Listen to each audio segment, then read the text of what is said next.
అన్నదాత అన్నదాత మీ అన్నదాత చెమటోడ్చి ఆహారాన్నందించే రైతన్న అనునిత్యం నీ కండదండగా నిలిచే నేస్తం ఎవరన్నా అన్నదాత అన్నదాత మీ అన్నదాత.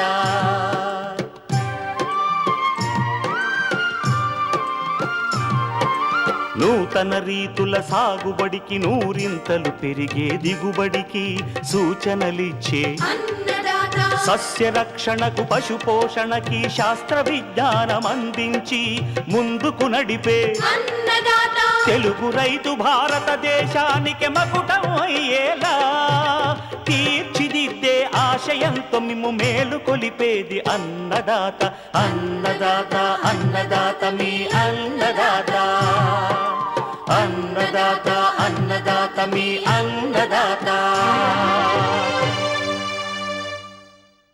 అన్నదాత ప్రేక్షకులకు నమస్కారం. ఈనాటి ముఖ్యాంశాలు: ఖరీఫ్ ఉల్లి సాగులో యాజమాన్యం,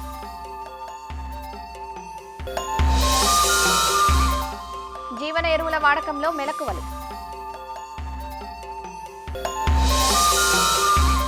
కొత్తగా ఆయిల్ పామ్ తోటలు నాటే రైతులకు సూచనలు, ఇంకా జై కిసాన్ వ్యవసాయ సమాచారం.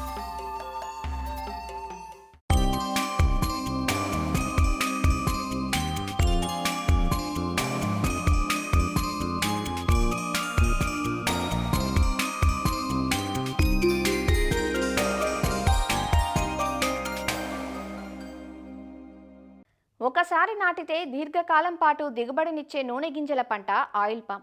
వేసిన 40 సంవత్సరాల పాటు దిగుబడినిస్తూ నమ్మకమైన రాబడిని ఇస్తుంది. అంతేకాదు, అత్యధిక నూనె ఉత్పాదకతనిచ్చే పంట ఇది. అయితే ఆయిల్ పామ్ సాగు చేయాలనుకునే రైతులు ఈ పంట సాగుకు ఎలాంటి వాతావరణం అనుకూలంగా ఉంటుందో ముందుగా తెలుసుకొని ఉండాలి.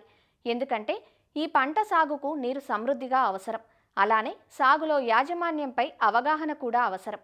కొత్తగా ఆయిల్ పామ్ నాటాలనుకునే రైతులకు సూచనలిస్తున్నారు ఆచార్య ఎన్జీ రంగా వ్యవసాయ విశ్వవిద్యాలయం, పార్వతీపురం, మన్యం జిల్లా రస్తాకుంటబాయి కృషి విజ్ఞాన కేంద్రం శాస్త్రవేత్త డాక్టర్ ఎస్ శ్రీనివాసరాజు. అత్యధిక ఆయిల్ ఇచ్చే పంటల్లో ఆయిల్ పామ్ ప్రత్యేకమైన స్థానం కలిగి ఉన్నది. మనకి సుమారు ఒక హెక్టార్ నుంచి 4 నుంచి 6 టన్నులు ఆయిల్ ఇచ్చే పంటగా ఆయిల్ పామ్ ప్రసిద్ధికించింది. ఈ ఆయిల్ పామ్ని మనము ముఖ్యంగా వాతావరణం అతి ముఖ్యమైనది. ఎటువంటి వాతావరణ పరిస్థితులు ఉండాలని చూసుకున్నట్లయితే మనకి తేమ అనేది 80% పైన ఉండాలి. దాంతోపాటు సూర్యరశ్మి కనీసం 5 గంటలు సూర్యరశ్మి కలిగి ఉండాలి. ఉష్ణోగ్రతలు 34 డిగ్రీ సెల్సియస్ కలిగి ఉండి, లేదా సంవత్సరం పొడుగునా చూసుకుంటే 2000 నుంచి 4000 మిల్లీమీటర్ల వర్షపాతం నమోదైన ప్రాంతాల్లో ఇది అత్యంత అనుకూలమైన పంట. సో నేల విషయానికి వస్తే ఇసుక నేలలు దీనికి పనికిరావు. మెట్ట ప్రాంతాలను అత్యంత అనుకూలమైనవి. ఆ మెట్ట ప్రాంతాలలో కూడా మనకి ఈ మురుగునీరు సదుపాయము కలిగి ఉండాలి. సేంద్రీయ పదార్థము ఎక్కువగా ఉండాలి. అతి ఆల్కలైన్, అదేవిధంగా సెలైన్ సాయిల్స్ దీనికి పనికిరావు. సో ఉదాహరణ సూచికి కూడా మనకి 6 నుంచి 7 ఉన్నట్లయితే అత్యంత ఈ అటువంటి నేలలు మనకి ఈ ఆయిల్ పామ్కి చాలా ఉపయోగపడతాయి. రకం చూసుకుంటే మన భారతదేశంలో కానీ మన రాష్ట్రంలో కానీ ఒకే ఒక రకం, ప్రపంచం మొత్తం ఒకే రకం ఉంది. అదే దాన్ని తెనేరా హైబ్రిడ్ అంటాం. ఈ తెనేరా లక్షణాలు ఏంటంటే మనకి మీసోకాప్చలు ఎక్కువగా ఉండి, ఎండోకాప్ చాలా తక్కువగా ఉండి, షెల్ అంటాం, షెల్ చాలా తక్కువగా ఉండి నూనె శాతం ఎక్కువగా వచ్చే రకం. నాటుకున్నట్టు చూసుకున్నట్టే మన త్రిభుజాకరణ పద్ధతిలో 9x9x9 3 9లతో త్రిభుజాకరణ పద్ధతులు చేసుకుంటే ఒక హెక్టార్కు 143 మొక్కలు మనకి అవసరమవుతాయి. సో ఇవి తెచ్చుకున్న తర్వాత గుంటలు ఎలా తీసుకోవాలి, ఎంత గుంటలు ఎంత సైజు తీసుకోవాలంటే ఈ గుంటలు 60 మీటర్ల పొడవు, 60 మీటర్ల వెడల్పు, 60 మీటర్ల లోతులో మనం గుంటలు తీసుకొని ఆ కింద మట్టిలో మనం ఏం చేస్తామంటే 400 గ్రాములు సింగిల్ సూపర్ ఫాస్ఫేటు కింద మట్టితో కలిపి మనం మొక్కను పెట్టిన తర్వాత దాని పైన వేసుకున్నట్టయితే మనకి మంచి మొక్క బాగా సెట్ అవ్వడానికి ఎక్కువ ఛాన్స్ ఎక్కువగా ఉంటుంది. ఇవి ఎప్పుడు వేసుకోవాలంటే ఇది ఎక్కువగా మనం జూన్ నుంచి డిసెంబర్ వరకు, అంటే వర్షాకాలంలో వేసుకున్నట్టయితే ఎక్కువ శాతం మనకి సక్సెస్, అంటే మనం మొక్క నిలదొక్కుకోవడానికి ఎక్కువ ఆస్కారం ఉంటుంది. ఆయిల్ పామ్కి అత్యంత అవసరమైనది నీరు. సో ఈ నీటి కోసం ఏం చేస్తామంటే మనం డ్రిప్ ఇరిగేషన్ ద్వారా మనం జనరల్గా చేస్తాము. ఈ డ్రిప్ ఇరిగేషన్లో ఏం చేస్తామంటే మనం 4 ఎమిటర్స్ని మొక్కకి ఇరువైపులా పెడతాం. ఆ 4 ఎమిటర్స్ కూడా 5 గంటలు మనం పారించినట్లయితే ఎమిటర్ అనేది 8 లీటర్స్ పర్ అవర్ మనకి రావాలి. ఆ 8 లీటర్ 4 పక్కన పెట్టుకున్నాం కాబట్టి 5 గంటలు కాబట్టి 8 5 40, 40 × 4 180. సో 160 లీటర్ల నీరు చెట్టుకి కావాలి. అలాగే 4 నుంచి 5 రోజుల వ్యవధిలో మనం మనం వారం ఇచ్చినట్లయితే మనకి దిగుబడి చాలా ఆశాజనకంగా ఎక్కువగా రావడానికి ఎక్కువ అవకాశం ఉంటుంది. దాంతోపాటు పళ్ళెం చేసుకుని ఏంటంటే మొక్క చుట్టూ కూడా మనం ఏంటంటే మొక్క వేసిన తర్వాత మొదటి సంవత్సరం వచ్చేసి మనం 1 మీటర్ దూరంలో పళ్ళెం చేసుకోవాలా. మొక్క ఎదిగే కొద్దీ అంటే పళ్ళెం యొక్క విస్తీర్ణం పెరుగుతూ ఉంటుంది. రెండో సంవత్సరం 2 మీటర్లు, మూడో సంవత్సరం 3 మీటర్లు మనం చేసుకుంటూ ఉంటాం. ఎరువుల యాజమాన్యం చూసుకుంటే మనకి ఎక్కువగా ఆయిల్ పామ్‌లో ఎలాగైతే స్థూల పోషకాలు, సూక్ష్మ పోషకాలను చూసుకున్నట్టయితే ఆయిల్ పామ్‌కి యూరియా, సూపరు, పొటాష్ ఈ 3 అత్యంత అవసరము. దాంతోపాటు ఆయిల్ పామ్‌లో ఇంకొక 2 ప్రాబ్లమ్స్ ఏంటంటే మెగ్నీషియం లోపాలు, అదేవిధంగా బోరాన్ లోపాలు ఎక్కువగా కనిపిస్తాయి. అందుకు ఈ రైతు సోదరులందరూ కూడా urea, super, potash, boron, magnesium sulphate అనేది తగు మోతాదులో మనకి 4 నెలలకు ఒకసారి 3 సార్లు మనం ఇచ్చినట్లయితే ఆయిల్ పామ్‌లో ఎక్కువ దిగుబడి రావడానికి ఎక్కువ ఆస్కారం ఉంటుంది. దీంతో పాటు కలుపు. సో దీనికోసం ఏం చేస్తామంటే మనం మనుషులతో కలుపు తీసుకోవడం మొత్తము చెట్టు చుట్టూ తీయాలి. అదేవిధంగా పొలం చుట్టూ తీసినట్టయితే మనకి శుభ్రపరచడం వల్ల తెగుళ్ళు కూడా కొంచెం తక్కువగా వస్తాయి. తర్వాత ఆయిల్ పామ్‌లో అంతర పంటలు ఏం చూసుకుంటే మొదటి 3 సంవత్సరాలు కూడా ఆయిల్ పామ్‌లో మనం ఎటువంటి గెలలు వేయడం మనం చేయం కాబట్టి ఏమైనా కూరగాయల పంటలు కానీ అరటి కూడా వేసుకోవచ్చు. అదే 4 సంవత్సరాలు దాటిన తర్వాత కోకోవా బాగా సక్సెస్ అయింది. కోకోవా వేసుకుంటే మన క్యాడ్బరీ వాళ్ళు కోకోవా వేస్తారు. ఈ కోకోవాని కరెక్ట్‌గా కత్తిరింపులు చేసుకొని మంచి ఇది చేసుకున్నట్టయితే ఆయిల్ పామ్‌తో కోకోవా కూడా సరిపడ దిగుబడి ఇచ్చి రైతుకు ఇంకా లాభసాటిగా ఉండడానికి ఎక్కువ అవకాశం ఉంటుంది. మన ఆయిల్ పామ్‌లు ఏంటంటే మగ పువ్వులు, ఆడ పుష్పాలు 2 కూడా ఒకే చెట్టుకు వేరు వేరు ప్రదేశాల్లో మనకు పుడతా ఉంటాయి. ఈ 14 నెలల నుంచి మనకి ఈ పువ్వులు రావడం, ఈ పుష్పగుచ్చాలు రావడం జరుగుతుంది. ఈ పుష్పగుచ్చాలని మొదటి దశలో మనం ఉంచకూడదు. దీన్ని మనం తుంచేయాలి. దీన్ని తీసివేసే పద్ధతిని మనం ఎబ్లేషన్ అంటాం. 3 సంవత్సరాల వరకు ఈ పద్ధతి ఈ చర్య కొనసాగించాలి. ఈ చర్య కొనసాగించినట్లయితే రాబోయే రోజుల్లో, ఎందుకంటే ఇది బహువార్షిక పంట కాబట్టి రాబోయే రోజుల్లో ఇంకా అధిక దిగుబడులు రావడానికి ఎక్కువ అవకాశం ఉంటుంది. దీని తర్వాత మనకి అదేంటి మల్చింగ్ అంటే మొక్క చుట్టూ మనం కప్పేదాన్ని బేసిన్లో ఏదైనా ఒక దీంతో కప్పేదాన్ని మల్చింగ్ అంటాం. ఈ మల్చింగ్ అనేది ఎండి ఆకులతో కానీ, కొబ్బరి డప్పలతో కానీ, దేంతో మనకి ఏదైతే అందుబాటులో ఉంటుందో ఫామ్లో దాంతో మాత్రం బేసిన్ల చుట్టూ మనం చేయాలి. హార్వెస్టింగ్ ఎప్పుడు చేయాలి? వేసవి తర్వాత వచ్చే వర్షాకాలంలో పక్వత తొందరగా ఏర్పడదు కాబట్టి 6 నుంచి 7 రోజులు మనం ప్రతి వారం కోసినట్టయితే మనకి ఎక్కువ దిగుబడులు వస్తాయి. ఈ కోసడానికి మనకి IOPR నుంచి మనకు ఒక ఇన్స్ట్రుమెంట్స్ ఉన్నాయి. దాని ద్వారా కోసినట్టయితే బాగుంటుంది. దిగుబడి చూసుకున్నట్లయితే మనకి 4 నుంచి 8 సంవత్సరాల లోపు అయితే మనకి 12 టన్నులు ఒక హెక్టార్కి దిగుబడి వస్తుంది. అదే 8 నుంచి 12 సంవత్సరాలు దాటిన చెట్టు నుంచి అయితే మనకి సుమారుగా 20 టన్నులు హెక్టార్కి దిగుబడి రావడం జరుగుతుంది.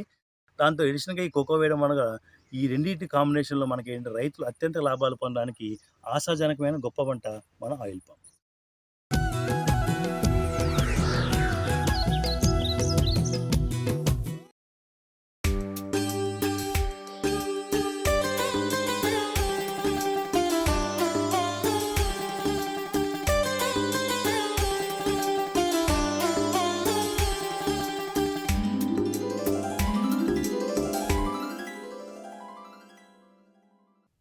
ఉల్లి లేని వంటిల్లు లేదంటే అతిశయోక్తి కాదు.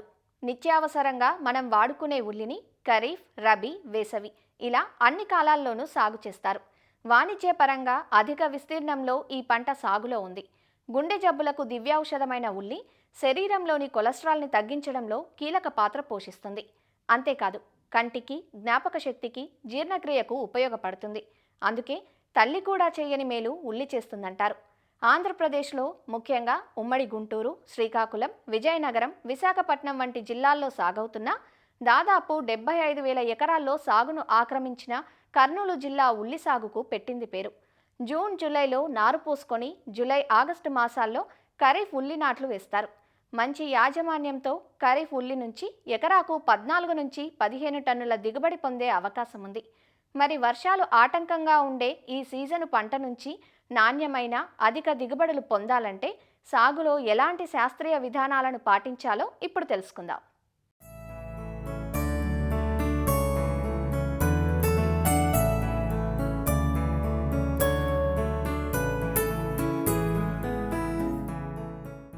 ఖరీఫ్ ఉల్లిని జూన్, జూలై నుంచి అక్టోబర్, నవంబర్ వరకు సాగు చేస్తారు. ఉల్లి సాగుకు నీరు నిలవని సారవంతమైన మెరక నేలలు అనుకూలంగా ఉంటాయి. ఎంచుకున్న రకాన్ని బట్టి 120 నుంచి 150 రోజులలో పంట పూర్తవుతుంది. యాజమాన్యం సక్రమంగా పాటించిన రైతులు ఉల్లి సాగులో ఎకరాకు 140 నుంచి 150 క్వింటాళ్ల వరకు అధిక దిగుబడులు సాధిస్తున్నారు. ఈ పంట సాగులో కాలానుగుణంగా రకాలను ఎంచుకోవలసి ఉంటుంది. బళ్ళారి రెడ్ పాయలు పెద్దగా ఉండి తెలుగు రాష్ట్రాలలోని అన్ని ప్రాంతాలలో సాగుకు అనుకూలంగా ఉంటుంది. పూసా రెడ్ పాయలు మధ్యస్థంగా అంటే 70 నుంచి 90 గ్రాముల బరువు ఉండి తక్కువ ఘాటుతో ఎక్కువ నిల్వ నాణ్యత ఉంటుంది. అర్కా నికేతన్ ఖరీఫ్ రబీ కాలాలకు అనువుగా ఉండి ఒక్కో గడ్డ 100 నుండి 180 గ్రాముల బరువు ఉంటాయి. పాయలు గుండ్రంగా ఎరుపు రంగులో ఉంటాయి. అర్కా కళ్యాణ్ ఖరీఫ్ సీజన్కు అనుకూలంగా ఉండి ఆకుమచ్చ తెగులును తట్టుకుంటుంది. అర్కా ప్రగతి 120 రోజులలో కోతకు వచ్చే ఈ రకం ఖరీఫ్ రబీ కాలాలకు అనువుగా ఉండి పాయలు గుండ్రంగా ఎరుపు రంగులో ఉంటాయి. S53 రకం 140 రోజుల పంటకాలం కలిగి పాయలు మధ్యస్థ గుండ్రంగా ముదురు గోధుమ రంగులో ఉంటాయి. అగ్రిఫౌండ్ డార్క్ రెడ్ పాయలు చిన్నవిగా గులాబీ రంగులో ఉండి ఘాటు ఎక్కువగా ఉంటాయి. ఎక్కువ రోజులు నిల్వ ఉండి రవాణాకు అనువుగా ఉంటాయి. సాధారణంగా మన రైతులు ఉల్లిని కాలానుగుణంగా 2 రకాలుగా నాటుతూ ఉంటారు. భూమిని బాగా దుక్కి దున్ని బోదెలు చేసి దానికి ఇరువైపులా నాటటం ఒక పద్ధతి అయితే సమతుల మళ్లలో నాటుకోవటం మరొక పద్ధతి. ఖరీఫ్లో వర్షాలు ఎక్కువగా ఉంటాయి కనుక బోదెలు చేసి నాటే పద్ధతిని ఆచరిస్తే గడ్డలు నాణ్యంగా ఉంటాయి. ఎకరా పొలంలో విత్తుకోవటానికి 3 నుంచి 4 కిలోల విత్తనం సరిపోతుంది. కిలో విత్తనానికి 8 గ్రాముల ట్రైకోడెర్మా విరిడి కలిపి విత్తన శుద్ధి చెయ్యాలి. లేదా 3 గ్రాముల థైరం లేదా కాప్టాన్ కలిపి శుద్ధి చేసుకున్నట్లయితే చీడపీడల బారి నుంచి పైరును కాపాడుకోవచ్చు. నారు పెంపకానికి నీరు నిల్వ ఉండని ఎత్తైన ప్రదేశాన్ని ఎంపిక చేసుకోవాలి. ఎంచుకున్న పొలాన్ని 3-4 సార్లు బాగా దుక్కి దున్నుకోవాలి. ఒక్కో నారుమడి 1 మీటరు వెడల్పు, 3 మీటర్ల పొడవు, 15 సెంటీమీటర్ల ఎత్తు ఉండేలా ఎత్తు మళ్లను చేసుకోవాలి. 2 మడుల మధ్య 1 అడుగు దూరం ఉంచుకోవాలి. ఎకరా పొలంలో నాటుకోవడానికి 200 నుంచి 250 చదరపు మీటర్లలో పెంచిన నారు సరిపోతుంది. రైతులు 50% నీడనిచ్చే షేడ్ నెట్లను ఏర్పాటు చేసుకున్నట్లయితే మొలక శాతం బాగుండి నారు నాణ్యంగా ఉంటుంది. నారు మళ్లను 10 రోజులకు ఒకసారి లీటరు నీటికి 3 గ్రాముల కాపర్ ఆక్సీ క్లోరైడ్ కలిపి మళ్లను బాగా తడిపినట్లయితే నారు కుళ్ళును అరికట్టి నాణ్యమైన నారును పొందవచ్చు. ఇటీవలి కాలంలో అత్యంత ఆదరణ పొందుతున్న ప్రోట్రేలలో నారు పెంచే విధానంలో నారు పెంపకం చేపట్టినట్లయితే విత్తనం ఆదాతో పాటు ఆరోగ్యవంతమైన నారును పొందవచ్చు. ప్రధాన పొలాన్ని ముందుగా 3 నుంచి 4 సార్లు బాగా దుక్కి దున్ని చదును చేసుకోవాలి. 30 సెంటీమీటర్ల ఎడంతో బోదెలు చేసుకుని బోదెకు ఇరువైపులా నాటుకోవాలి. నాటే ముందు నారును 1% బోర్డో మిశ్రమంలో ముంచి నాటటం వల్ల భూమి నుంచి ఆశించే తెగుళ్ల నుంచి పంటను కాపాడవచ్చు. ఆఖరి దుక్కిలో ఎకరాకు 10 టన్నులు బాగా చివికిన పశువుల ఎరువుతో పాటు 24 కిలోల భాస్వరం ఇచ్చే ఎరువులు వేసి కలియదున్నుకోవాలి. 60 నుంచి 80 కిలోల నత్రజని, 24 కిలోల పొటాషిచ్చే ఎరువులను 2 సమభాగాలుగా చేసుకుని నాటేటప్పుడు ఒకసారి, నాటిన 30 రోజులకు రెండవసారి పైపాటుగా వేసి నీటి తడిని ఇచ్చినట్లయితే గడ్డలు బాగా ఊరుతాయి. ఖరీఫ్లో అడపాదడపా పడే వర్షాలకు కలుపు సమస్య ఎక్కువగా ఉంటుంది.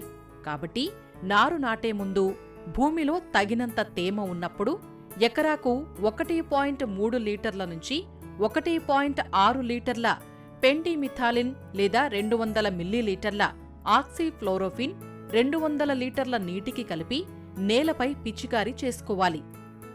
విత్తిన 35 నుంచి 40 రోజుల దశలో ఒకసారి అంతర కృషి చేసి మొదళ్లకు మట్టిని ఎగదొయ్యాలి. దీనివల్ల గడ్డలు బాగా ఊరి నాణ్యమైన దిగుబడులు పొందవచ్చు. వాతావరణ స్థితిగతులు, నేలలను అనుసరించి ప్రతి వారం 10 రోజులకు ఒకసారి నీటి తడిని అందివ్వాలి. గడ్డ ఊరే దశలో వారానికి ఒకసారి తడి ఇస్తే సరిపోతుంది. కోతకు 10 రోజుల ముందే నీటి తడిని ఇవ్వటం ఆపేయాలి. ఉల్లి దిగుబడులను ప్రభావితం చేసే చీడపీడలలో తామర పురుగులు ప్రధానమైనవి. ఇవి ఆకుల అడుగు భాగాన చేరి రసం పీల్చటం వల్ల తెల్లటి మచ్చలు ఏర్పడతాయి. దీనినే రైతులు మజ్జిగ తెగులుగా వ్యవహరిస్తూ ఉంటారు. తామర పురుగుల నివారణకు 2 మిల్లీలీటర్ల డైమిథోయేట్ లేదా ఫిప్రోనిల్ కలిపి 10 రోజుల వ్యవధిలో 2 సార్లు పిచికారీ చెయ్యాలి. ఉల్లి 50% ఆకులు ఎండి నేలపై వాలినప్పుడు తీతకు వచ్చిందని గుర్తించాలి. ఈ దశలో తీతలు జరిపినట్లయితే నిల్వలో జరిగే నష్టాన్ని అధిగమించి నాణ్యమైన పాయలు పొందవచ్చు. గడ్డలు పీకిన తరువాత పొలంలోనే వీటిని ఒక వరుసలో ఉంచి 2-3 రోజుల పాటు ఆరబెట్టాలి. దీనినే క్యూరింగ్ అంటారు. తరువాత గడ్డకు 2.5 సెంటీమీటర్ల కాడ ఉంచి ఉల్లి ఆకులను కొయ్యాలి. దీనివల్ల కాడలోని ఘాటు గడ్డలోకి చేరి ఎక్కువ రోజులు నిల్వ ఉంటాయి. వీటిని సైజుల వారీగా గ్రేడింగ్ చేసుకుని మార్కెట్ చేసుకున్నట్లయితే అధిక ధర పొందే అవకాశం ఉంది. ధర తక్కువగా ఉన్న సమయాల్లో గోదాముల్లో నిల్వ చేసుకుని అటుపై అమ్ముకునే అవకాశం ఉంటుంది.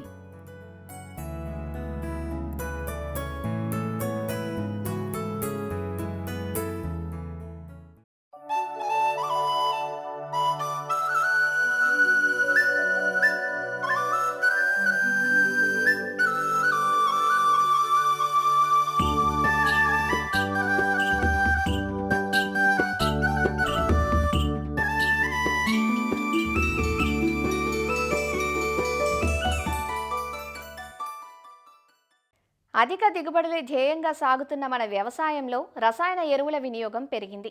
దీనివల్ల భూములు నిస్సారం అవ్వటం, వాతావరణ కాలుష్యం, పంట ఉత్పత్తుల్లోని అవశేషాల వల్ల తలెత్తుతున్న ఆరోగ్య సమస్యలు, ఇలా అన్ని అనర్థాలే ఎదురవుతున్నాయి. నేలల్లో సూక్ష్మరాశిని పెంచి పోషకాలను మొక్కలకు అందేలా దోహదపడేవి జీవన ఎరువులు.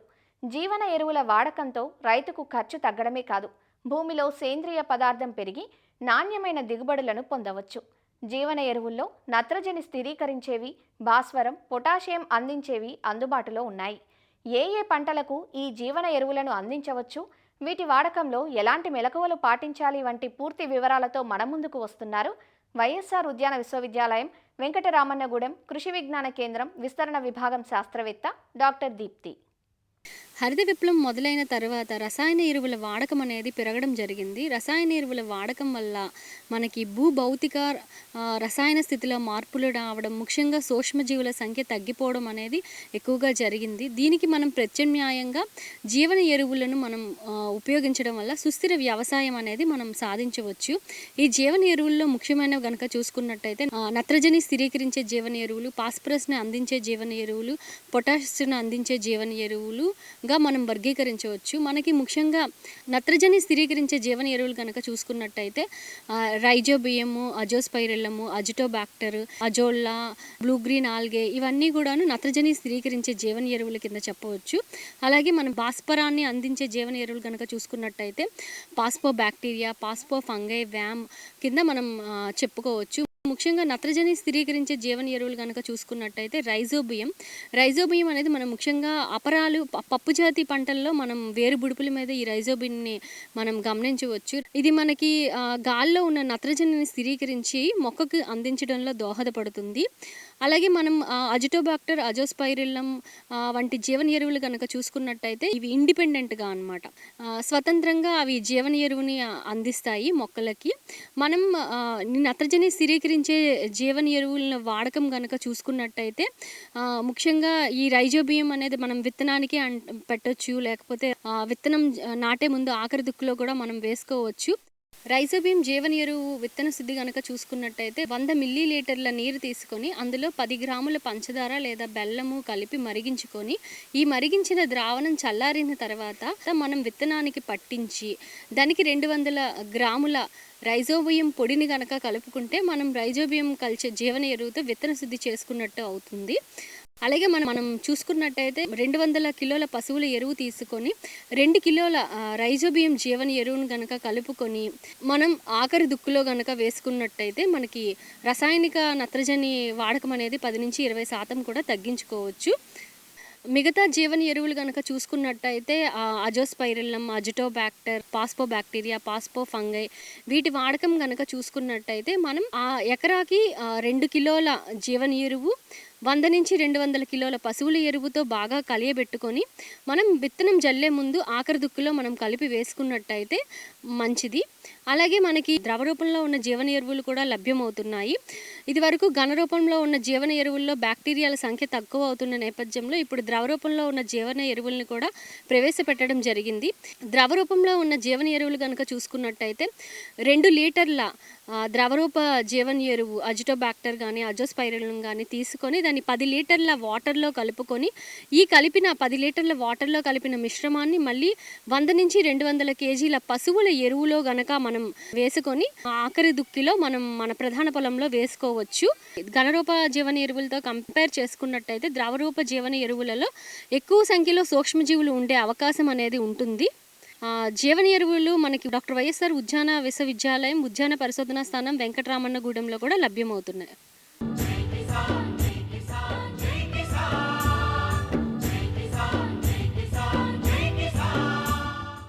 వ్యవసాయ సమాచారం ఇప్పుడు జై కిసాన్లో చూద్దాం.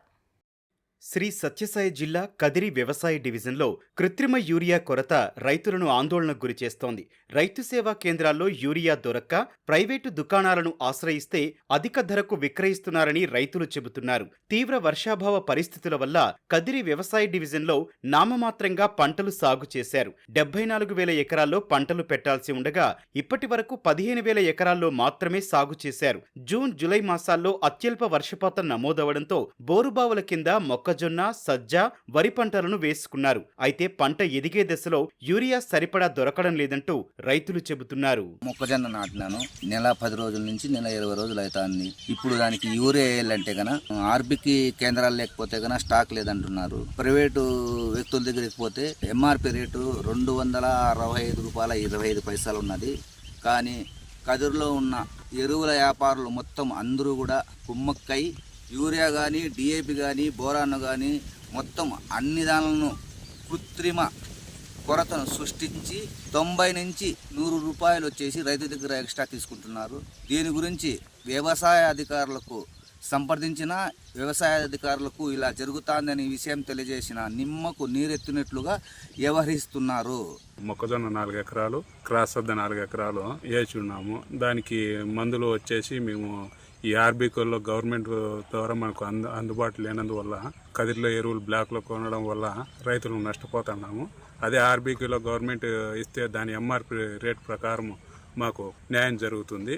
కదిరి డివిజన్ పరిధిలో పంటల సాగుకు సంబంధించి ఎరువులు సిద్ధంగా ఉన్నాయని వ్యవసాయ అధికారులు చెబుతున్నారు. ప్రస్తుతం పంటలు పెరుగుదల దశలో ఉన్నందున రైతుల అవసరాలకు సరిపడా ఎరువులను అందించే ఏర్పాట్లు చేస్తున్నామంటూ చెబుతున్నారు. ఖరీఫ్ సీజన్ గాను 4,121 మెట్రిక్ టన్నుల ఎరువులు అవసరం ఉంది. అది యూరియా కానీ, డిఏపి కానీ, పొటాష్ కానీ, సింగిల్ సూపర్ ఫాస్ఫేట్ కాంప్లెక్స్, ఈ 5 రకాల ఎరువులు మనకు 4,121 మెట్రిక్ టన్నులు అవసరము. ఇప్పటి వరకు మనకు అవైలబిలిటీ ఉండేది 2,190 మెట్రిక్ టన్స్ అందుబాటులో ఉంది. ఇంకా కావాల్సిన రైతులకి ఆర్ఎస్కేలు అంటే మనకి రైతు సేవా కేంద్రాల ద్వారా, అదేవిధంగా ప్రాథమిక వ్యవసాయ సంఘాల ద్వారా ఎంఆర్పి రేటుకే విక్రయించడానికి మేము చర్యలు తీసుకుంటున్నాము. ఇంకా ఎక్కువ కావాల్సిన రైతులకు కూడా అవసరమైతే ఇంకా తెప్పించి అందుబాటులో ఉండడానికి ప్రయత్నిస్తున్నాము. ప్రైవేట్ డీలర్స్ కంప్లైంట్స్ వస్తే రైతు మనకి రిటర్న్ చేస్తే మాత్రం వారి మీద లైసెన్స్ క్యాన్సిల్ చేయడానికి, సీజ్ చేయడానికి నేను ప్రయత్నిస్తాను.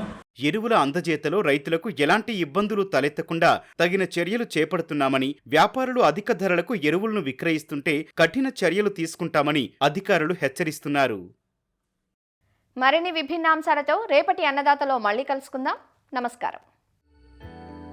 అన్నదాతలు తమ సందేహాలు, సమస్యలను 1800-425-4085 టోల్ ఫ్రీ నెంబర్లో ఉదయం 10 గంటల నుంచి 11 గంటల మధ్య పని దినాలలో సంప్రదించగలరు. ఈ కార్యక్రమాన్ని యూట్యూబ్లో www.youtube.com/annadaata ETV లింక్ ద్వారా వీక్షించవచ్చు.